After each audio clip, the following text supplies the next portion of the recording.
up a little bit to give me something new. And I've come across this sort of sun-dried tomato chimichurri. I'm going to show you how to make this really nice sauce, or kind of like a condiment to serve with a great grilled steak. So chimichurri traditionally is made with Italian or flat leaf parsley.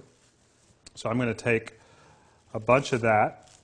And it's okay if you use just the tender stems as well, the leaves and the tender stems.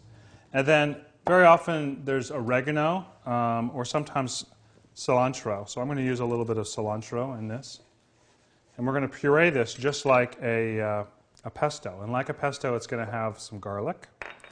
And I just like the punch of the sun-dried tomato. I think that gives the condiment a little bit more depth. And then I'm going to add some hot chili flakes. And I'm going to puree this up with some oil. Quite a bit of oil. This is an oil-based sauce, so almost half a cup.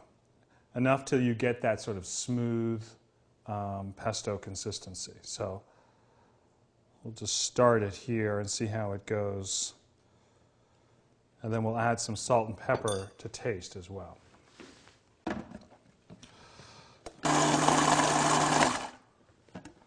Just going to add a little salt and pepper at this point.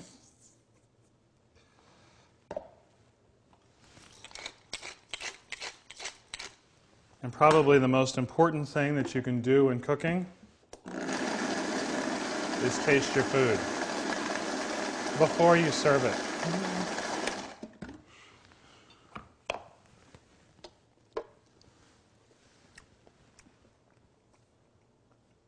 That's really, really good. Like a pesto, but maybe even better. So I'm going to set that aside and get my steaks ready. I've got 4 here. They're looking really nice. They're a little over an inch thick, I'd say. Got a nice rich pink color, which is what you're looking for. Definitely an ample amount of fat. If you see fat, particularly on the edges here, you might want to trim that off a little bit because that has a tendency to melt quickly and then flare up on the grill. So we'll prevent some flare-ups that way. A little more perimeter fat over here. I can just trim that off. And these are good to go. So let's get a little spice rub going here. I'm going to have about 3 teaspoons of cumin and the same amount of coriander and 2 teaspoons of salt, some generous grindings of freshly cracked pepper. Now, these steaks could use some oil on them, although they have so much marbling that you could probably get away without doing it. So maybe I'll just do a little bit to help the seasoning stick, but you don't have to go nuts. You're not going to have any problem with sticking. And then a good amount of seasoning. Remember that a certain percentage of this is probably just going to fall off. So a good amount. And then, as I always say, leave these steaks out for a good 20 to 30 minutes.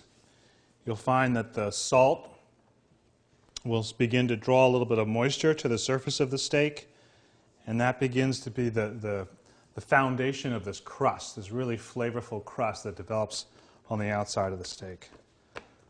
So there it is. I'm good to go. I'm going to set up my grill and put the meat to the heat.